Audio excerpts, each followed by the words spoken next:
Coucou toi, j'espère que tu vas bien. On se retrouve pour notre vidéo de la semaine et le thème c'est Rich.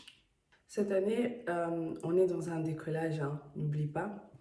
Et j'avais envie de te demander tout simplement, et sache que la vidéo va être très courte, j'avais juste envie de te demander et surtout que tu t'asseyes pour que tu puisses définir ce que c'est la richesse selon toi.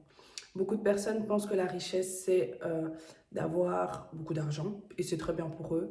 C'est pas une mauvaise chose.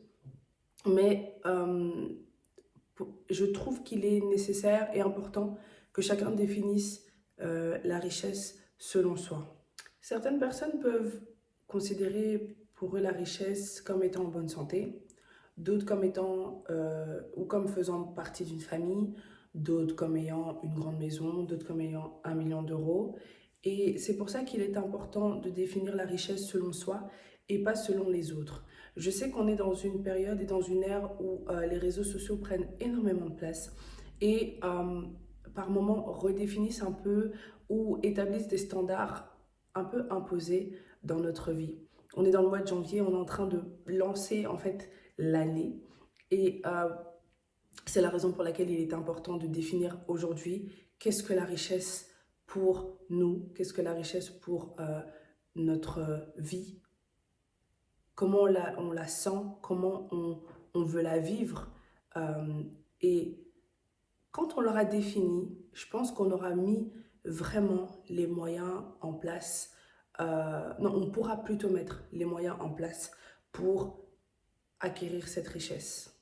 Pendant que tu es en train de redéfinir ton année, tes objectifs, pense à ce point que je viens de te donner. Définis ta richesse. Qu'est-ce que c'est pour toi la richesse?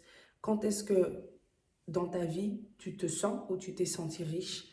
Comme ça, lorsque tu vas définir tes objectifs annuels, terminer de les définir, tu vas pouvoir savoir sur quel pied danser et connaître ou plutôt savoir quelle marche à suivre pour arriver à cette richesse. N'oublie pas, je te rappelle, être une CSR girl, c'est un état d'esprit. Et je rappelle que être une CSR girl, c'est être une femme dans toute son unicité. Si tu te souviens, tu sais qu'aucune d'entre vous n'a un suivi groupé, un suivi financier groupé, parce que je sais que vous êtes unique, je sais que vous avez des objectifs uniques. C'est la raison pour laquelle je n'ai pas voulu vous balancer tout ensemble dans un groupe où on vous noie d'infos, on vous donne des infos génériques et puis faites-en ce que vous voulez. Non, tu es unique. Garde en tête cette unicité, garde en tête cette singularité et avec cette singularité, utilise-la comme un atout et fais vraiment asseoir, pousse la machine de ton cerveau et définis ce que c'est pour toi la richesse. Prends le temps qu'il te faudra, il te reste une semaine et quelques pour terminer le mois de janvier dans cette atmosphère et comme ça on peut lancer la machine dès le 1er février. En parlant du 1er février, tu sais que les nouveaux packs commencent, que c'est la fin du CSR bronze. On lui dit au revoir, il meurt, il décède, mais on part sur un pack qui est beaucoup plus évolutif, beaucoup plus arrosé, beaucoup mieux hein, qu'avant, évidemment. Et j'ai hâte de continuer l'aventure avec toi.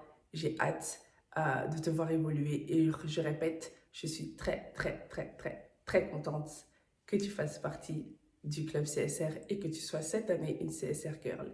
Tu ne regretteras pas. Regretteras pas. Et voilà. Allez, bonne journée ou bonne soirée au moment où tu regarderas la vidéo.